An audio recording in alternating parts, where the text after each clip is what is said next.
السلام علیکم ورحمۃ اللہ وبرکاتہ۔ ایک دوست نے بہت پہلے سوال کیا تھا کہ شریعت میں ایصال ثواب کی شرعی حیثیت اور اس کا ثبوت قرآن و حدیث سے درست ہے یا نہیں ہے کہ ہم مرنے والے مرحومین کو ثواب پہنچا سکتے ہیں یا نہیں پہنچا سکتے ہیں۔ تو اس سلسلے میں ایک بات یاد رکھیں، اہل سنت والجماعت کے نزدیک یہ بات ہے کہ ہم ثواب کے بھی قائل ہیں، ایصال ثواب کے بھی قائل ہیں، عذاب کے قائل ہیں، ایصال عذاب کے قائل نہیں ہیں۔ یعنی ثواب ملے گا آدمی کو اپنے عمل کا، اور اپنا وہ ثواب بندہ کسی دوسرے کو پہنچانا چاہے تو پہنچا سکتا ہے، اور گناہ اگر کرے گا تو اس گناہ کا عذاب اور وبال اسے ہوگا۔ اور چوتھی چیز ہے ایصال عذاب، خود گناہ کر کے اس گناہ کے عذاب اور وبال کو دوسرے پر ڈالنا چاہے، یہ نہیں ہوگا۔ وَلَا تَزِرُ وَازِرَةٌ وِزْرَ أُخْرَىٰ، کہ ایک کا بوجھ دوسرا نہیں اٹھا سکتا ہے۔ آپ اگر چوری بدکاری کریں گے تو اس کا گناہ آپ کو ہوگا، آپ اس بدکاری کا گناہ کسی اور کے سر نہیں ڈال سکتے ہیں۔ تو ہم ثواب کے بھی قائل ہیں، ایصال ثواب کے بھی قائل ہیں، عذاب کے قائل ہیں، ایصال عذاب کے قائل نہیں ہیں۔ فتاوی ہندیہ میں لکھا ہے کہ جب بندے کا انتقال ہو جائے تو اس کے رشتہ داروں کو، دوست و احباب کو یہ بات مستحب ہے کہ وہ اس کے لیے ثواب پہنچانے کی کوشش کریں، دعائے مغفرت کریں۔ زندوں کا مردوں کے حق میں دعائے خیر کرنا، ایصال ثواب کرنا خود زندوں کے لیے بھی ثواب کا باعث ہے، اور یعنی اس کا ثواب زندوں کو بھی ملے گا اور مردوں کے حق میں بھی مغفرت اور درجات کی بلندی کا سبب ہے۔ فتاوی ہندیہ میں جلد نمبر 5 صفحہ نمبر 350 پر اس کی وضاحت ہے۔ ایسے ہی البتہ یہ کوشش ہونی چاہیے کہ ایصال ثواب میں وقتی ثواب کے بجائے ثواب جاریہ کی کوشش کی جائے، یعنی اس کی طرف سے کوئی ایسا کام کیا جائے جس کا ثواب اسے مسلسل پہنچتا رہے۔ اس کے نام پر کوئی مسجد، مدرسہ یا کوئی پانی کا انتظام، کنویں کا انتظام، بورویل کا نظم، مختلف ثواب جاریہ کے کام ہو سکتے ہیں جو معلومات کر کے ضرورت کی جگہ پر مستقل ثواب کا نظم کیا جا سکتا ہے۔ ثواب جاریہ کی تائید اور اس کی ہدایت حدیث سے بھی ثابت ہے۔ اور امام شامی رحمۃ اللہ علیہ نے، علامہ شامی رحمۃ اللہ علیہ نے یہاں تک لکھا ہے کہ ثواب پہنچانے کے لیے زندے خاص نہیں ہیں، مردوں کو بھی ثواب پہنچایا جا سکتا ہے۔ چنانچہ فتاوی شامی جلد نمبر 1 صفحہ نمبر 605 پر اس کی صراحت موجود ہے کہ ثواب مردوں کو بھی پہنچایا جا سکتا ہے، ثواب زندوں کو بھی پہنچایا جا سکتا ہے۔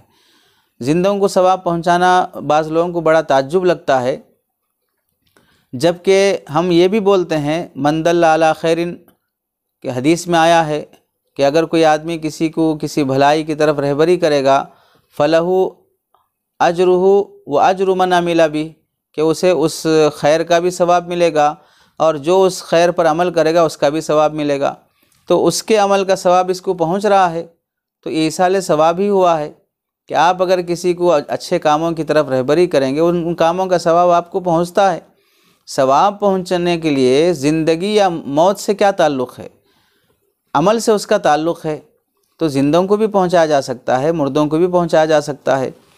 اور ثواب پہنچانے میں اس بات کی رعایت ضروری ہے کہ نفلی عبادات کا ثواب پہنچایا جائے گا، فرض عبادات کا ثواب پہنچایا نہیں جائے گا۔ نفل روزے ہیں، نفل صدقہ خیرات ہے، نفل نمازیں ہیں، قرآن مجید کی تلاوت ہے، مختلف نفل کام ہیں، اس کا ثواب مردوں کو پہنچایا جا سکتا ہے۔ رہی بات جو حضرات ایصال ثواب کے قائل نہیں ہیں اور وہ یہ کہتے ہیں کہ نہیں مردوں کو ثواب نہیں پہنچایا جا سکتا، شرعاً ثابت نہیں ہے، اور وہ کہتے ہیں کہ وَأَن لَيْسَ لِلْإِنسَانِ إِلَّا مَا سَعَىٰ، کہ انسان کو اس کے عمل ہی کا بدلہ ملتا ہے۔ قرآن مجید میں یہ آیت آئی ہے، لیکن اس آیت کے تحت میں مفسرین نے کیا لکھا ہے اور اس آیت کا مطلب کیا ہے یہ بھی پڑھ لینا چاہیے۔ علامہ رازی رحمۃ اللہ علیہ نے اس آیت کی تفسیر میں لکھا ہے کہ وَأَن لَيْسَ لِلْإِنسَانِ إِلَّا مَا سَعَىٰ کا مطلب ہے کہ انسان کو اس کے ایمان کا ہی فائدہ ہوگا، دوسروں کے ایمان سے اس کو فائدہ نہیں ہوگا۔ یعنی خود تو مومن نہ ہو، خود کافر ہو، خود یہودی عیسائی ہو، اس کا کوئی دوست، اس کا کوئی بھائی، اس کی کوئی اولاد وہ مسلمان ہو جائیں تو ان کے اسلام لانے سے اس کو فائدہ نہیں پہنچے گا۔ تو ایمان میں تو صاف صاف مسئلہ ہے، مومن ہوگا تو ہی اس کے دوسرے اعمال خیر کا ثواب ملے گا۔ اگر وہ مومن نہیں ہے چاہے وہ کتنے بھی خیر کے کام کر لے، وہ مومن نہیں ہے، کوئی دوسرا کتنے بھی خیر کے کام کر کے ان کار خیر کا ثواب اس کو پہنچانا چاہے تو اس سے 1 پیسے کا ثواب نہیں ملے گا۔ یہ مطلب ہے وَأَن لَيْسَ لِلْإِنسَانِ إِلَّا مَا سَعَىٰ کا۔ اور ایسے ہی تفسیر ابو سعید میں یہ لکھا ہوا ہے کہ انبیاء کل قیامت کے دن امتوں کے بارے میں شفاعت کریں گے، ایسے ہی ملائکہ کے بارے میں ہے کہ وہ بندوں کے لیے مغفرت کرتے ہیں، اور ایسے ہی پرندوں کے بارے میں ہے کہ وہ بھی بندوں کے لیے دعا کرتے ہیں۔ تو یہ سب چیزیں ایسی ہیں کہ اس میں مرنے والے کے عمل کا دخل ہی نہیں ہے۔ بہت سی چیزیں ایسی ہیں جس میں مرنے والے کا عمل کا دخل نہیں ہوتا ہے، پھر بھی ان سب کا اثر اسے پہنچتا ہے، یہ سب چیزیں اس کے حق میں نافع ہوتی ہیں، لیکن ان سب کا اس کے حق میں نافع ہونے کے لیے شرط یہ ہے کہ وہ مومن ہو۔ اگر وہ مومن نہیں ہوگا تو چاہے اس کے لیے فرشتے دعا کریں، چاہے اس کے حق میں انبیاء شفاعت کریں، جبکہ وہ نہیں کریں گے، چونکہ غیر مسلم کے بارے میں شفاعت کا حق اللہ کی طرف سے نہیں دیا جائے گا۔ تو آیت میں یہ کہا گیا ہے کہ ایمان خود کو فائدہ پہنچائے گا، خود مومن نہ ہو دوسرے کے ایمان سے اسے فائدہ نہیں پہنچے گا۔ اور بعض حضرات نے اس کا یہ بھی جواب دیا جیسا کہ ایصال ثواب کے قائل نہ ہونا یہ دراصل معتزلہ کا مسلک ہے۔ معتزلہ کا عقیدہ یہ ہے کہ وہ یہ کہتے ہیں کہ بندے کو اس کے عمل کا ہی ثواب ملتا ہے، دوسرے کے عمل کا ثواب اسے نہیں ملتا ہے۔ اور جو حضرات اس طرح کی گفتگو کرتے ہیں ان کے عقائد بھی معتزلہ کے عقائد سے ملتے جلتے ہوتے ہیں۔ اور جہاں تک یہ بات ہے کہ اس آیت میں کہا گیا کہ انسان کو اس کے عمل کا ہی ثواب ملتا ہے، 2 جواب تو دیے گئے۔ تیسرا جواب اشرف التفاسیر جلد نمبر 4 صفحہ نمبر 103 پر یہ دیا گیا ہے۔ ایک ہے عمل کا ثواب، دوسرا ہے عمل کا اثر۔ آیت میں کہا گیا ہے کہ عمل کا اثر تو عمل کرنے والی کو ہی ہوگا۔ آپ دوائی کھائیں گے تو دوائی کا اثر آپ کو ہوگا، آپ کھانا کھائیں گے تو کھانے کا اثر آپ کو ہوگا، آپ نہائیں گے تو نہانے کا اثر آپ کو ہوگا، آپ نماز روزہ زکوٰۃ ادا کریں گے تو اس کے اثرات آپ کو ملیں گے۔ تو آیت میں یہ کہا گیا کہ انسان کو اس کے عمل کا اثر ملے گا۔ رہی بات انسان کو اس کے عمل کا ثواب وہ دوسرے کو دے یا خود حاصل کرے، اس میں اختیار ہے۔ تو آیت میں اثر کو خاص کیا گیا ہے، ثواب کو خاص نہیں کیا گیا ہے۔ اور دوسرا جواب یہ بھی دیا گیا ہے توضیح القرآن میں کہ انسان کو تو یہ حق نہیں ہے کہ وہ اپنے عمل کا ثواب دوسرے کو دے، لیکن اللہ اپنے اختیار سے کسی کو ثواب پہنچا رہے ہوں، ثواب دے رہے ہوں، تو اس میں بندے کا کیا دخل ہے؟ بندہ کیا کر سکتا ہے؟ تو بندہ اللہ سے یہ درخواست کر رہا ہے کہ اے اللہ اس عمل کا ثواب فلاں کو دے دے۔ خود بندہ کسی کے عمل کا ثواب حاصل نہیں کر سکتا، نہیں لے سکتا۔ یعنی آپ نماز پڑھیں، آپ کا ثواب میں آپ سے چھین لوں، یہ مجھے حق نہیں ہے۔ ہاں اللہ اپنے فضل سے آپ کی درخواست پر اس نفل عبادت کا ثواب مجھے پہنچا دے، اس میں ہمارا کیا دخل ہے؟ وہ اللہ کا کام ہے۔ تو توضیح القرآن میں یہ بھی جواب دیا گیا ہے۔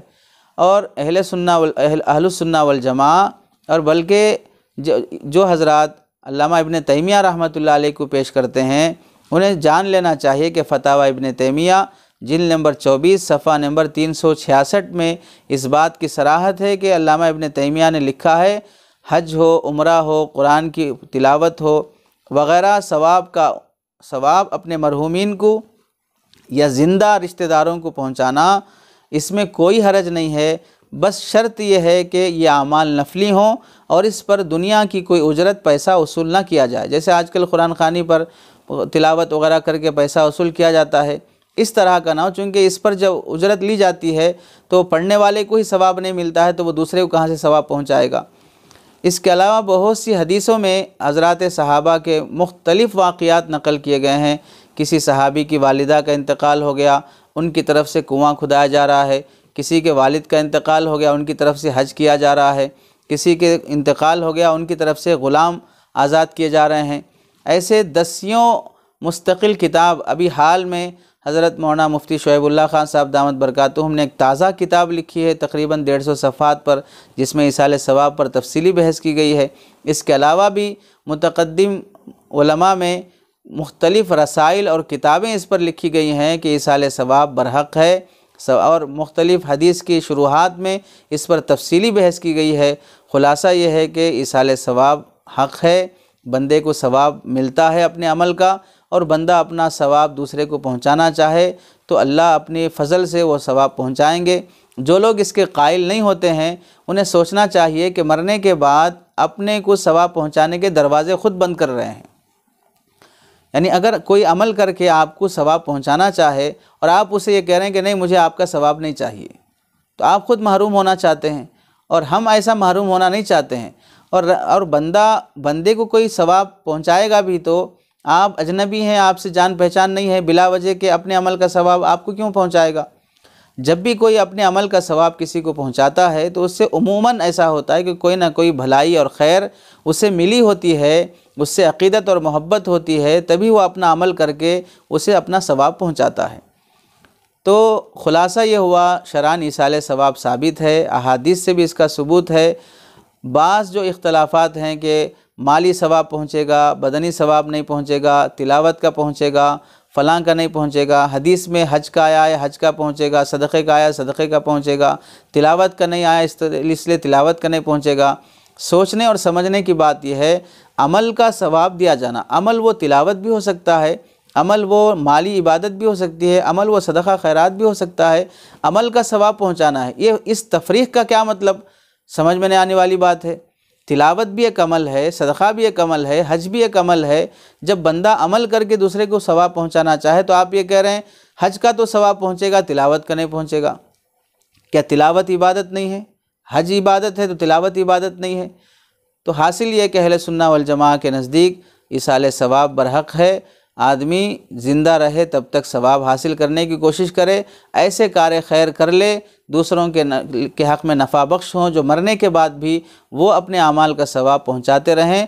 بہت ہی بندے کے لیے مرنے کے بعد بھی ایک ایسا بڑا دروازہ اللہ نے کھول کے رکھا ہے کہ وہ مستقل ثواب پاتا رہے، اس لیے ایصال ثواب برحق ہے، اس میں کوئی اشکال کی بات نہیں ہے۔